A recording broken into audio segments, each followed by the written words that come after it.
Bismillahirrahmanirrahim.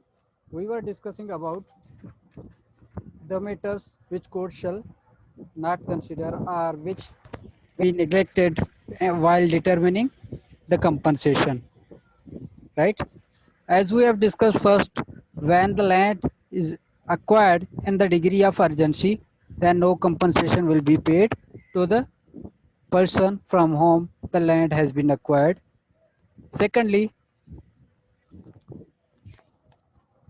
any interested person denied to hand over the land, and in the consequences of acquiring forcibly any cause or damage acquired to the interested person or to the land or any interest of that person. Thirdly, when if any other private person cause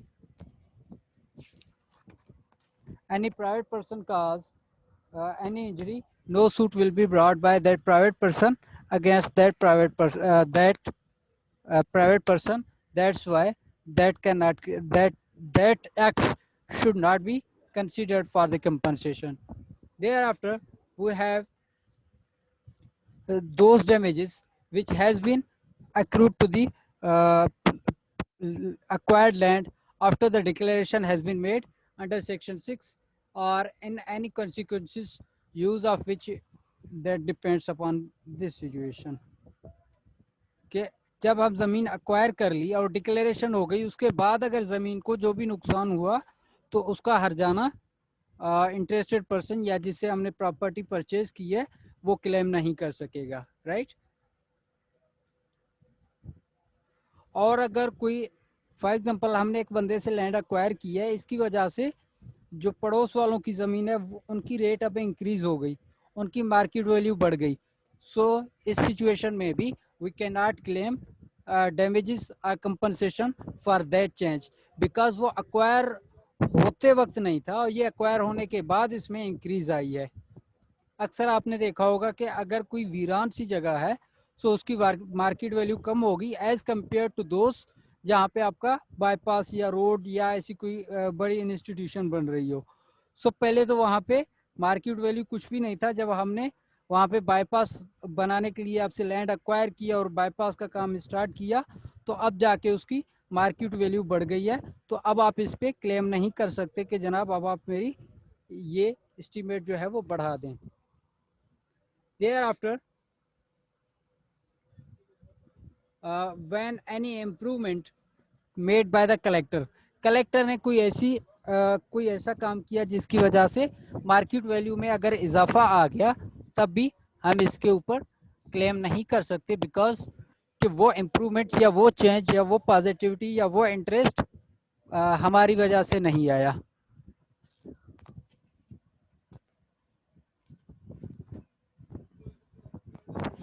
कि अगर हम urgency में इसको acquire कर रहे हैं, if we are going to acquire the land in urgency, अगर हम इस लैंड को अर्जेंसी में अक्वायर करेंगे तो फिर यहाँ पे हमारे ऊपर अर्जेंसी के चार्जेस हम क्लेम नहीं कर सकते कि जनाब दूसरों की ज़मीन जो है वो आप 1 महीने के बाद अक्वायर करते हैं लेकिन मेरी ज़मीन आपने 10 दिन के अंदर अक्वायर की है, इस वजह से मुझे कंपनसेट किया जाए। अगर मुझे 20 दिन और छोड़ दिए जाते तो मुझे 20 दिन का रेंट भी मिल पाता। तो आप ये कंपनसेशन क्लेम नहीं कर सकते where the situation is of urgency. So these matters will be neglected by the court while determining the amount for the compensation. Is there any question?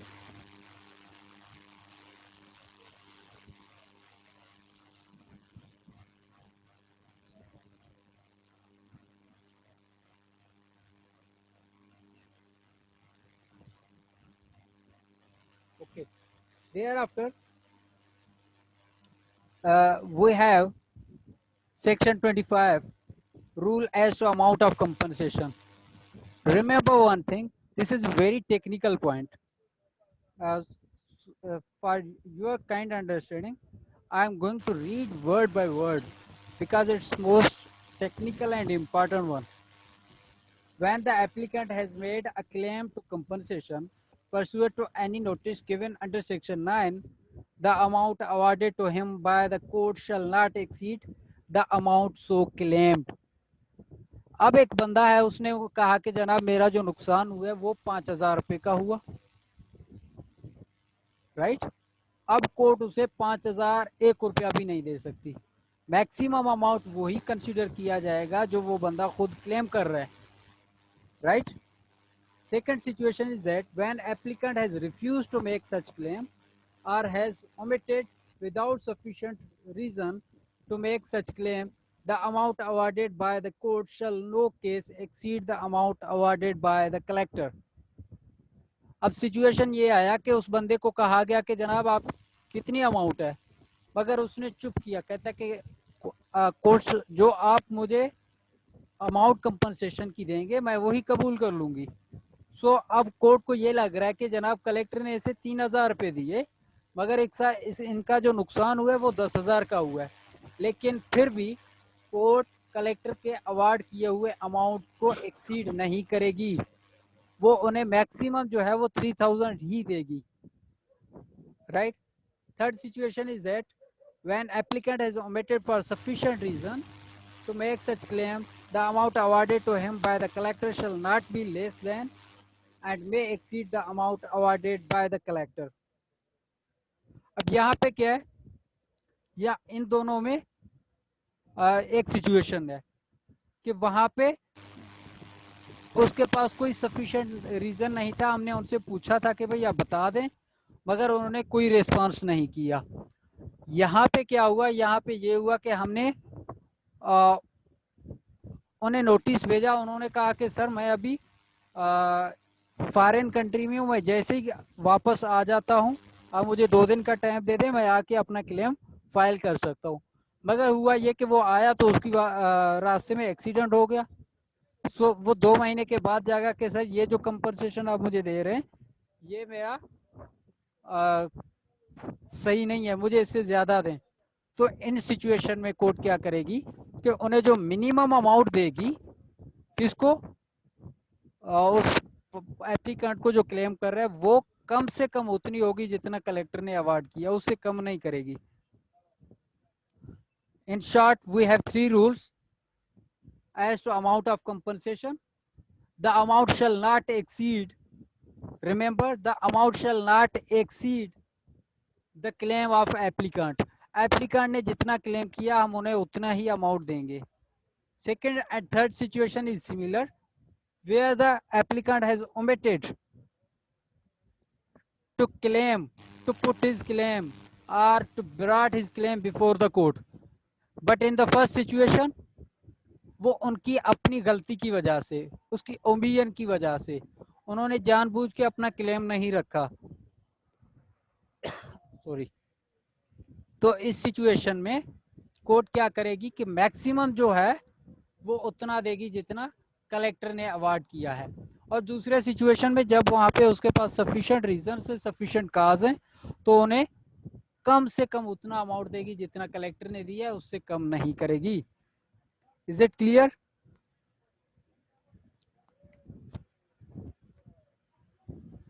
Now what are the forms of award? Every award under this part shall be in writing and signed by the judge and shall specify the amount awarded under the clause first of subsection 1 of section 23। 23 में हम पढ़ के आए हैं कि वहाँ पे जो कोर्ट को मार्केट वैल्यू रीजनेबल लगे तो वो उन्हें कंसीडर करके वहाँ पे जज अवार्ड करेगा, और जज जब अवार्ड करेगा तो वो राइटिंग में होंगे जी। अब सिचुएशन 2 में ये है, सिचुएशन नंबर 2 इज दिस कि आपकी अपनी गलती है कि आपको हमने कहा कि आप क्लेम करें, आपने कहा मैं क्लेम नहीं करती या नहीं करता, तो अब जितना कलेक्टर ने आपको कंपनसेट किया है हम उससे ज्यादा एक पेनी भी आपको नहीं देंगे, राइट।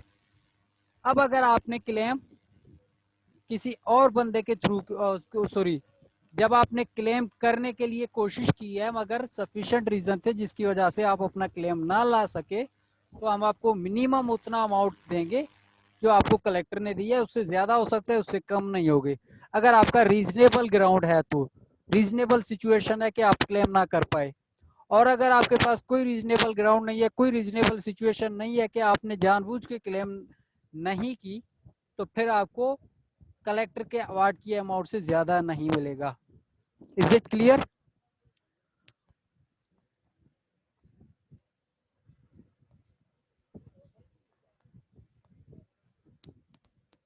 ओके, तो रिमेंबर जो सेक्शन 23 में हमने कहा कि जो पहला हमारे पास था that was for the market value.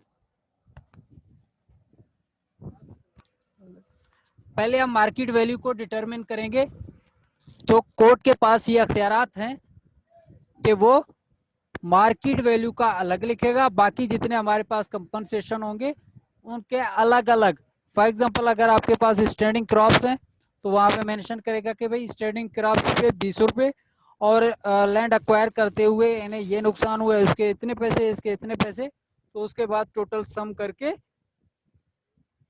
Court award written में साइन करके पब्लिश करेगी। Every such award shall be deemed to be a decree, and the statement of the grounds of every award a judgment within the meaning of section 2 clause 2 and clause 2 section 2 clause 9 respectively of the civil procedure code। जो आपको amount मिल रहा है वो आपकी decree consider होगी, decree जो कि define किया गया है सेक्शन 2 सब क्लास 2 सीपीसी में। और जो उन्होंने रीजन लिखे कि भाई इस वजह से on those grounds I am awarding such and such amount. So वो जो आपके ग्राउंड्स होंगे डिटेल में वो आपके जजमेंट होंगे जो कि सेक्शन 2 सब क्लास 9 सीपीसी में मेंशन किए गए हैं। Is it clear?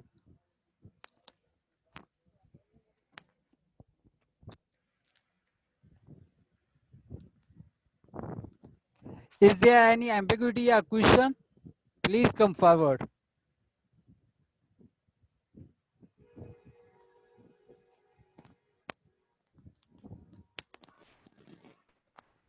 सर अस्सलाम वालेकुम।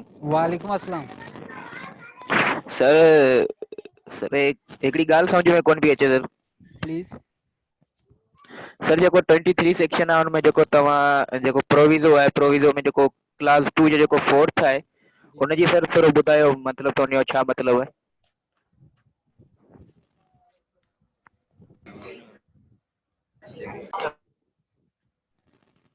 Fourthly, are you asking for the fourthly? Yes sir. Sir, I am not understanding the meaning of damage. What does it mean here? So please clear this.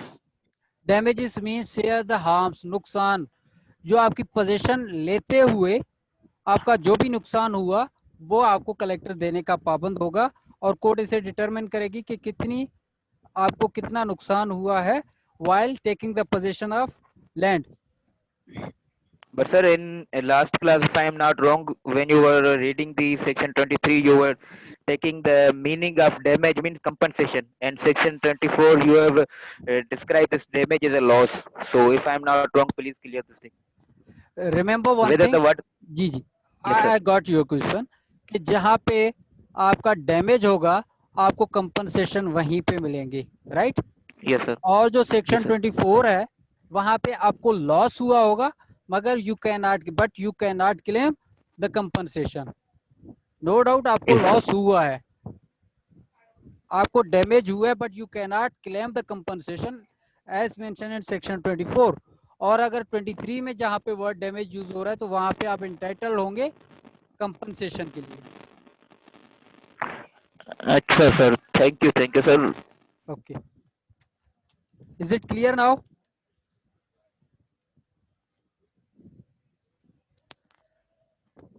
Okay, now we have section 27 cost। Every such award shall also state the amount of cost incurred in the proceeding under this part and by what person and in what proportion they are to be paid। Cost and fine and compensation all are separate things। Cost वो है कि जो आप एक party या दोनों party cost पे करें कि भाई इस प्रोसीडिंग में जितने भी अखराजात हुए, वकील करने में, केस फाइल करने में, अपीयरेंस देने में, व्हाटसोएवर द सिचुएशन में भी, वो कॉस्ट कौन देगा और कितनी देगा और कितनी हद तक देगा। For example total cast 2 lakh रुपए का नुकसान हुआ है, 2 लाख कास्ट इंकर्ड हुए दोनों पार्टीज को, सो कोर्ट कहेगी कि भाई आप ऐसा करें कि 2 लाख में से 1 लाख वो दे दे, 1 लाख वो दे दे। बेशक मैंने 1.5 लाख रुपए खर्च किए हो, आपने 50,000 खर्च किए हो, लेकिन कोर्ट अगर ये कहे कि भाई 1 लाख वो दे, 1 लाख वो दे, सो हम अपने सेटलमेंट करेंगे बैठ के कि भाई आपके कितने कास्ट इंकर्ड हुए और मुझे कितने इंकर्ड हुए। सो टोटल कास्ट को मिला के फिर कोर्ट अगर ये डायरेक्शन दे रही है, तो अगर कोर्ट ये डायरेक्शन दे रही है कि भाई जितने भी कास्ट इंकर्ड हुए हैं वो फला बंदा देगा या फला बंदी देगी, so that also will state along with the award, जो कि हमारे जजमेंट्स या डिक्री जजमेंट्स में हमेशा मेंशन किए जाते हैं। When the award of collector is not upheld, the cost shall ordinarily be paid by the collector. अगर कलेक्टर की जो जजमेंट थी, जो उन्होंने हमें अवार्ड दिया था, अगर वो अपील नहीं हुई, सेट असाइड हुई, so normally and usually ordinarily the amount of cost be paid by the collector, unless the court shall be of the opinion that claim of the applicant was extravagant, or that he was so negligent in putting his case before the collector that some deduction from his cost should be made, or that should pay a part of collector's cost. Right कि अगर यहाँ पे situation ऐसा arise हो रहा है कि court को लग रहा है कि भाई कि इसमें एप्लीकेंट की अपनी गफलत थी, जिसकी वजह से कलेक्टर सेटिस्फाई ना हो पाया या प्रॉपरली इन्हें कंपनसेट नहीं कर पाया, सो तो इसमें इस वजह से भी कॉस्ट थोड़ी डिडक्ट की जा सकती है। Is it clear? Now we have last section for today's discussion, that is section 28. Collector may be directed to pay interest on the excess compensation. If the sum which in the opinion of court the collector ought to have awarded as compensation in the excess of sum which the collector did award as compensation, the award of the court may direct the collector shall pay a compound interest on such excess at the rate of 8% per annum from the date on which he took possession of the land to the date of payment of the such express into the court, provided that in all the cases where the court has directed the collector to pay interest on such excess at the rate of 6% from the date which the possession was taken, and the payment of compensation or part has not been made up to the compensation of land, the rate of compound interest on such excess on the balance shall be 8%. कि यहाँ पे situation ये है कि अब collector को ये directions दिए गए,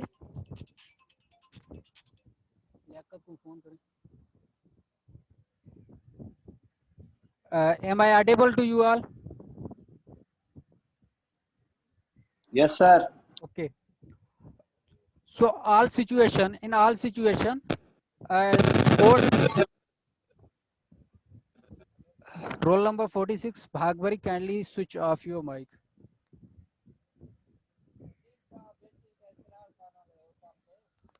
Okay, thank you. Now, court has set aside the award of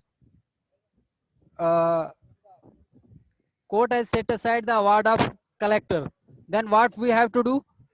The court will direct the collector to pay the interest of 8% from the date of taking possession till the payment. कि भाई जब तक आप payment ना करें वहां तक 8% per annum आप डायरेक्ट करें, आप इन्हें पे करें।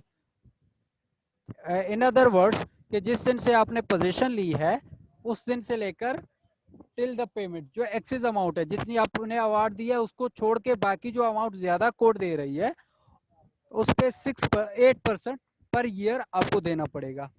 और अगर आप ऐसे नहीं कर रहे, सॉरी, अगर कोर्ट ने ऐसे नहीं किया और 6% मेंशन कर दिया कि भाई आप 6% दे दें इंस्टेड ऑफ 8%, और अगर वो डेट जिस डेट तक कहा गया कि आप कम ऐसे एक्सेस में इंटरेस्ट देंगे, और अगर वहां पे ना दिया गया तो फिर ये ऑटोमेटिकली 8% ही कंसीडर किया जाएगा और वो 8% ही मिलेगा। Is it clear?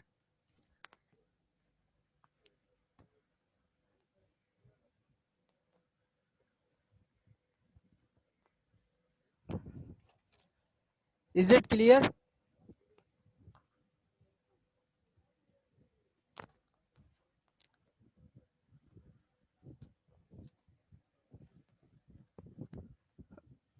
ओके, कि जहाँ पे फॉर एग्जांपल मुझे कलेक्टर ने अवार्ड किया कि भाई आपकी जो टोटल अमाउंट है, जो आपको टोटल अमाउंट अवार्ड में हमें मिला है वो है 1 लाख रुपए का, और कोर्ट में मैं चला गया, केस दाखिल किया, कोर्ट ने मुझे कहा कि आप इंटाइटल्ड हैं 2 लाख रुपए के, और इन्होंने मुझे 2 लाख रुपए अता कर दिए इनकी मेहरबानी से। तो अब मैंने कहा कि जनाब मेरी ज़मीन जो ली गई थी वो 1 मार्च 2009 में ली गई थी, अब 2020 चल रहा है, सो लिहाजा आप मेहरबानी करके इन्हें डायरेक्शंस दे दें कि वो मुझे इंटरेस्ट भी दें। अब 1 लाख जो मुझे 1 मार्च 2009 में मिला था उसको छोड़ देंगे, बाकी जो दूसरा 1 लाख रुपए है उस पे मुझे 8% पर ईयर के हिसाब से मुझे इंटरेस्ट भी मिलेगा, right? Is it clear now? और yes sir. Okay, compound interest sir क्या है? इसे थोड़ा रिपीट कर ले सर। जी जी कर रहा हूँ। कंपाउंड सर ये इंटरेस्ट, कंपाउंड इंटरेस्ट क्या है? कंपाउंड इंटरेस्ट ये है,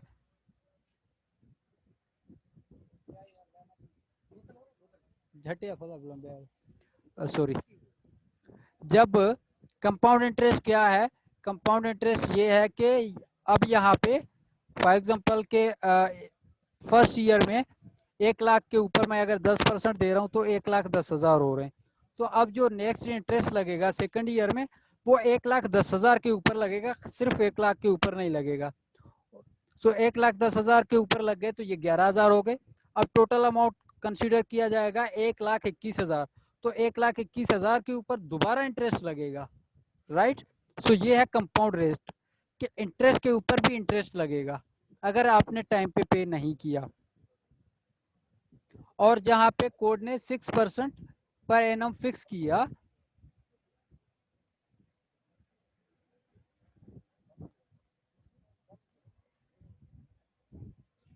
ठीक है, जो लैंड एक्विजिशन एक्ट आने से पहले या जमीन लैंड एक्विजिशन एक्ट आने से पहले ली गई तब भी 8% ही डिडक्टेबल होगा।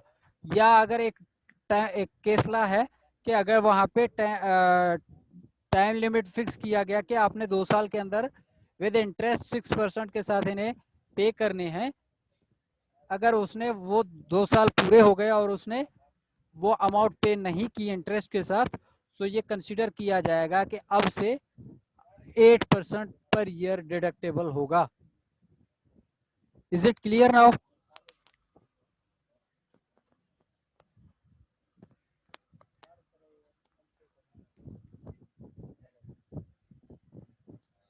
Okay, is it clear to you? Roll number 6, roll number 25 and others.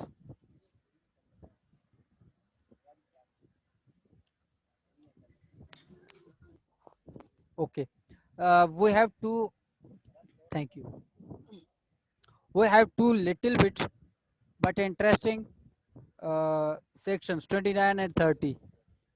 Particulars of appointment to be specified. Apportionment हम कब करते हैं? कि जब एक से ज्यादा क्लेमेंट हो। अब यहाँ पे हमारे पास 5 स्टूडेंट्स हैं या 5 ऑनर हैं, हर एक का शेयर डिफरेंट है। सो कोर्ट जब अवार्ड डिक्लेयर करेगी सेक्शन 26 में जो फॉर्म है इनका, वहाँ पे अगर ये प्रिस्क्राइब कर रहे हैं तो वहाँ पे ये मेंशन कर देंगे कि भाई मिस्टर ए इतना अमाउंट लेगा, मिस्टर बी इतना, मिस्टर सी इतना, मिस्टर डी इतना, मिस्टर ई इतनी अमाउंट के हकदार हैं। I am reading the words of the Land Acquisition Act, where there are several persons interested If such persons agree in apportionment of the compensation, the particular of such apportionment shall be specified in the award, and as between such persons the award shall be conclusive evidence of the correctness of the apportionment. Is it clear? कि जिस बंदे को जितना award मिला है यही साबित किया, ये कंक्लूसिव प्रूफ होगा कि भाई इस बंदे से हमने इतनी ही जमीन अक्वायर की गई थी.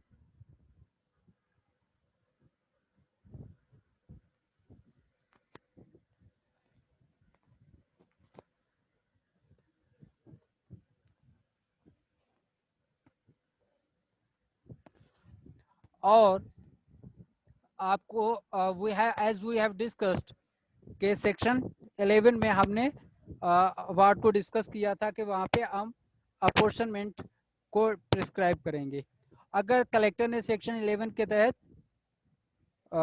इनको डिफाइन करके दिया कि भाई आपकी इतने परसेंटेज आपका है, आपका इतना परसेंटेज है, आपका इतना परसेंटेज है, व्हाट द सिचुएशन और व्हाट द केस में भी.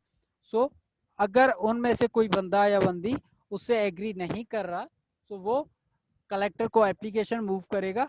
सो collector will refer that dispute of apportionment to the court. भाई टोटल अमाउंट के ऊपर हमें कोई एतराज नहीं है कि जो टोटल अमाउंट आपने हमें दी है कंपनसेशन की वो बिल्कुल ठीक है, बट मेरा क्लेम ये है कि मुझे 10,000 मिलने चाहिए, मेरा भाई छोटा है उसे 5,000 मिलनी चाहिए.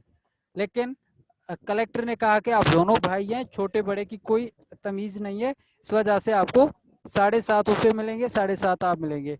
बट मैं इस बात से एग्री नहीं हूँ. मैंने कलेक्टर को एप्लीकेशन दी तो कलेक्टर क्या करेगा कि मेरा रेफर भेज देगा, कोर्ट को रेफर कर देगा कि आप इसके डिस्प्यूट को हल करें, सॉल्व करें. Is there any question? Otherwise we will stop here for today.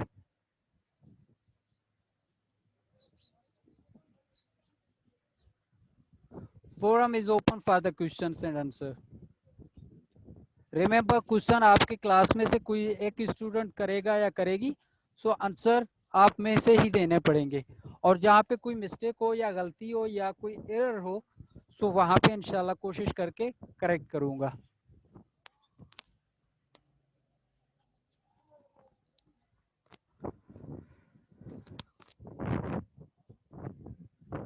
जी, अगर कोई कुछ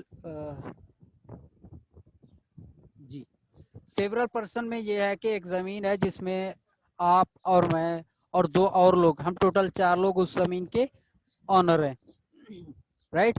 या हम 4 लोग इंटरेस्टेड हैं. सो वहाँ पे ये हुआ कि इन्होंने कहा कि जनाब टोटल हम आपको 1 लाख रुपया दे रहे हैं, आप 25,000 करके ले लें. आपने एतराज़ उठाया कि मैंने इस ज़मीन पे तकरीबन 10 लाख रुपए खर्च किया और बाकियों ने 2-2 लाख रुपए खर्च किए, सो इस वजह से मुझे 50,000 मिलने चाहिए, बाकी तीनों को 50,000 आप तकसीम करके दें. अगर आप ये पॉइंट उठा रहे हैं, आप सेवरल पर्सन्स में से इस चीज़ से डिससेटिस्फाइड हैं, तो फिर आपको क्या करना पड़ेगा? आपका मैटर कलेक्टर कोर्ट में रेफर करेगा, ठीक? और अगर आप सब लोग उस पर एग्री हैं तो कोर्ट क्या करेगी? सेक्शन 29 में जब अवार्ड डिक्लेयर कर रही है या अवार्ड दे रही है तो वहाँ पे आपके अलग अलग हिस्से मेंशन करेगी कि भाई इकरा रफ़ीक को जो है वो 25,000 मिलने चाहिए, कायनात अंसारी को भी 25,000 मिलने चाहिए, आज़ादी को भी 25,000 मिलने चाहिए और अकलीमा चन्ना को भी 25,000 मिलने चाहिए. और बाकी जो है फॉर एग्जांपल एक और आपका पार्टनर है अब्दुल कदीर, उससे भी 25,000 मिलने चाहिए. और आप सब इस बात पे एग्री हैं कि ठीक है 25,000 हमें मिले. सो ये कंक्लूसिव एविडेंस होगी, ये एक स्ट्रांग एविडेंस होगी, ये सबूत होगा कि आपकी ज़मीन वो इतनी हद तक ली गई है जितना आपको कंपनसेट किया जा रहा है.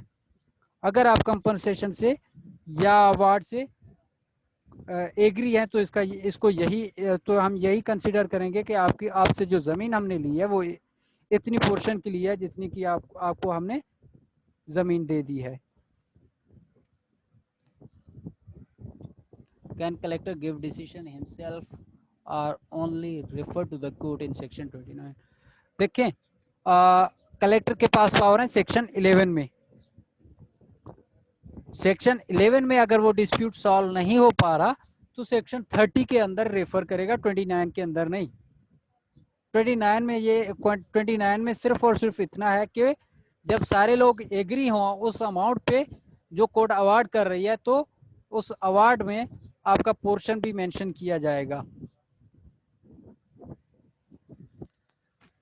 Aamir, is it clear to you? Collector के पास जो पावर है वो सेक्शन 11 के तहत है कि वो जो अपोर्शनमेंट का इशू है वो वहां पे उन्हें सेटल करे। अगर उसमें से कोई डिससेटिस्फाइड है तो फिर क्या होगा कि कलेक्टर रेफर करेगा कोर्ट में, बिकॉज कलेक्टर ने एक ऑर्डर कर लिया है सेक्शन 11 के तहत, उसके बाद वो दोबारा अपने ऑर्डर के दूसरा ऑर्डर नहीं कर सकता। Basit, if you are there, kindly take the screenshot for the attendance purpose. जी सर, थी हम। ओके, और ये जो हमने लास्ट क्लास मिस की थी ये अटेंडेंस उस डेट की काउंट होगी। Is there any question or query? Please come forward and ask. कई डेट जी हुआ क्लास सर? सर हुई 24 थे। अच्छा 24 थे, मेरे 15 थे, मिस करी है ना। फर्स्ट से वो हाँ वो बाद में अरेंज करे बैठन दादी, फिलहाल 24 जो बैठो 24 थे मुझे पेपर होयो, इफ यू रिमेम्बर। अच्छा अच्छा ठीक है सर, असल में 24 मॉड्यूल बनाया था। आने तो आयो ना? जी जी आने हैं बस। सही है। Okay, is there any question और query? Please ask.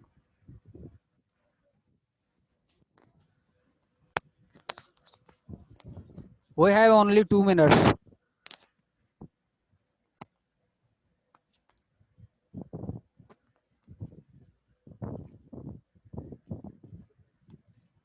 Yes. Apportionment का मतलब है कि हिस्सों में तकसीम करना। आपका जितना हिस्सा है आपको उतना ही मिलेगा, राइट? इसे हम कहेंगे कि अपोर्शनमेंट। फॉर एग्जाम्पल, आपके घर में 5 फैमिली मेंबर हैं, राइट? और एक केक लेके आए अबू 2 पाउंड का और कहा कि ये आप आपस में तकसीम कर लें, ठीक? तो आप कह रहे हैं कि मैं सबसे बड़ी हूं या बड़ा हूं, इस वजह से मुझे ज्यादा मिलनी चाहिए और बाकियों को थोड़ा थोड़ा कम मिलना चाहिए। ये जो तकसीम करना है, and the portions in the parts, this is called the apportionment. क्योंकि आप फॉर एग्जांपल एक और सिचुएशन ले लेते हैं कि मुझे पैसे जो है 10,000 में से 5,000 मुझे मिलने चाहिए, बिकॉज कि मेरी जो किताबें हैं वो महंगी हैं और जो मेरे छोटे बहन भाई हैं उनकी जो बुक्स हैं वो 1,000 में भी चारों पांचों के आ जाएंगे, लेकिन मेरे एटलीस्ट 5,000 मुझे होनी चाहिए, फिर जाके मेरा सर्वाइवल होगा।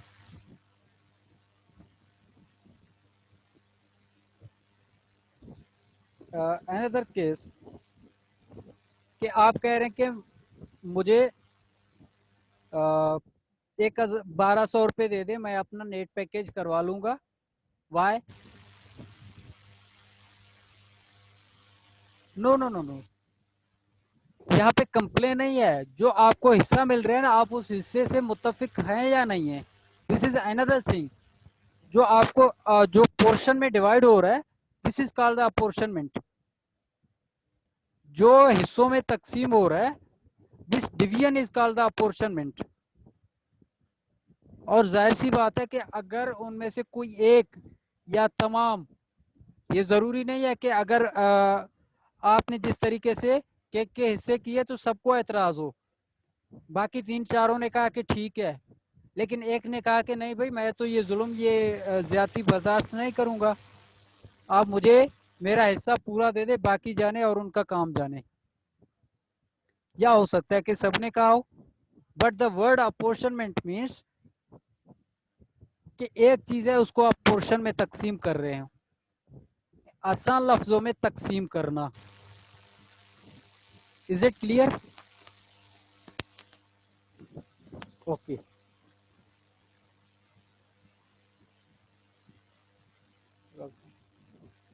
so wish you best of luck and Allah Hafiz. We have less than 1 minute.